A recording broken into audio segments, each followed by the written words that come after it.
क्या खूब कहा है, एक पानी की बूंद अगर तवे पे पड़ती है तो वो सूख जाती है, और वही पानी की बूंद अगर कमल पे पड़ती है तो वो मोती बन जाती है, और वही पानी की बूंद अगर सीप पे गिरती है तो खुद मोती बन जाती है। तो पानी की बूंद वही है, फ़र्क सिर्फ संगति का था, बदला तो सिर्फ संगति बदली। तो हेलो दोस्तों, राधे राधे, गुड मॉर्निंग, हर हर महादेव, जय माता दी। मैं वीनू मिश्रा, आपका स्वागत है अपने यूट्यूब चैनल पे। तो आज की कहानी बहुत ही अच्छी है, आप लोग ज़रूर देखिएगा, और ये सिर्फ संगति पे है, तो आप लोग अच्छे अच्छे कमेंट भी करिएगा देखकर। एक राजा होता है, वो शिकार पे जा रहा होता है, और उसके जो मंत्री सैनिक होते हैं वो आगे आगे जाते हैं, पैदल जाते हैं। सैनिक देखते हैं कि वो शिकार जा रहा है, तो मंत्री बोलता है कि रुको, राजा को आने दो, फिर राजा को बताएंगे और राजा शिकार करेंगे। मंत्री और सैनिक जो है आपस में बात करने लगते हैं, डिस्कस करने लगते हैं। इतने में देखते देखते शिकार जो है वो भाग जाता है। शिकार जैसे भागता है, राजा देख लेता है। राजा देख लेता है तो राजा जो होता है वो कहता है, अरे ये क्या किया, तुम लोगों की लापरवाही की वजह से मेरा शिकार चला गया। राजा को गुस्सा आता है, फिर भी राजा बोलता है कोई बात नहीं, तुम लोग महल चले जाओ, मैं थोड़ी देर बाद आऊँगा। मंत्री कहता है, नहीं राजा, ऐसे हम आपको कैसे छोड़ के जा सकते हैं। राजा ने कहा, मैं राजा हूँ, मैं आदेश दे रहा हूँ, तुम लोग महल चले जाओ और मेरा घोड़ा भी लेकर जाओ, मैं आ जाऊँगा। सैनिक और मंत्री चले जाते हैं, और राजा वहीं जंगल में जा रहा होता है। जाते जाते राजा थक जाता है, और थक कर एक पेड़ के नीचे बैठ जाता है। बैठे बैठे उसे नींद आ जाती है, वो वहीं पर लेट जाता है और सो जाता है। राजा जैसे ही पेड़ के नीचे सो जाता है, उसी पेड़ पे एक कौवा बैठा होता है, एक डाली पे। जिस डाली पे कौवा बैठा होता है उसी डाली के नीचे राजा सो रहा होता है। और कौवा ने इतने में ही देखते बीट कर दिया।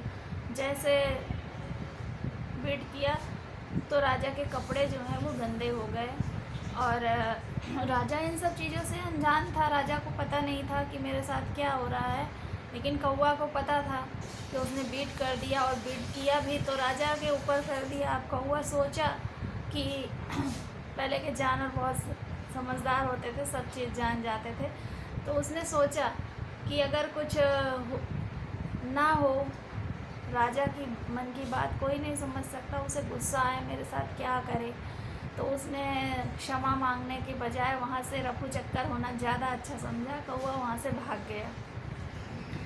देखते ही देखते संजोग की बात देखिए कि वहाँ पे एक हंस, एक प्यारा सा हंस आके बैठ जाता है डाली पे, और बैठे बैठे उसे नींद आ जाती है, वो वहीं पे सो जाता है। थोड़ी देर बाद राजा की नींद खुलती है, और राजा ने अपने कपड़े देखे, और राजा को बहुत गुस्सा आया कि ये मेरे तो वस्त्र जो है, मेरी जो ड्रेस है, यूनिफॉर्म है, वो तो गंदी हो गई, अब क्या। तो राजा की नज़र ऊपर गई, और राजा ने हंस को देखा। उसी डाली पे हंस बैठा था जहाँ राजा सो रहे होते हैं।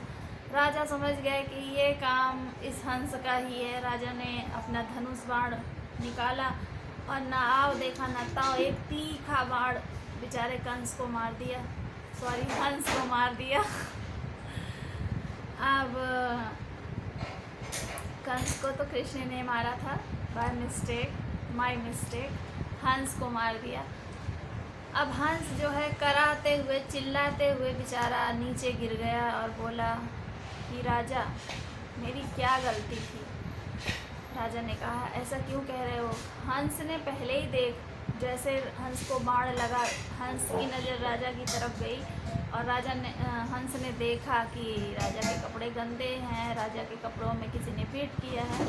तो हंस जो है वो समझ गया कि ये किसी कौवे का काम था, और उसकी सज़ा मुझे मिल रही है। तो हंस ने कहा राजा से कि हे राजा, मेरी तो कोई गलती नहीं थी, बिना कसूर, बिना किसी गलती के आपने मुझे मार दिया। आपने न जाना, न आपने समझा, न देखा, सिर्फ इस वजह से कि मैं उस डाली पे बैठा हूँ। तो दोस्तों, आप लोग भी, अगर आपके आसपास ऐसे लोग हैं कि जैसे कि आपको लोग फंसा दें किसी चीज़ में और खुद निकल जाएं हाथ साफ करके।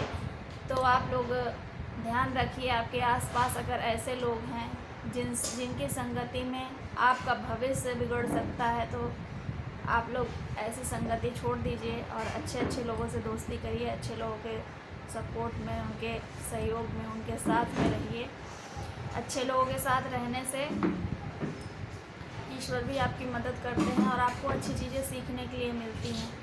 कहते हैं ना कि पान की दुकान पे अगर आप गए, आपने पान खाया या नहीं खाया, लेकिन आपके ऊपर ये इल्ज़ाम ज़रूर लग जाता है कि अरे यार, ये उस दुकान पे गया था तो शायद पुड़िया ही लेने गया होगा। तो संगति पे विशेष ध्यान दें और अपने आप को सेफ करें, सुरक्षित करें। राधे राधे, हर हर महादेव।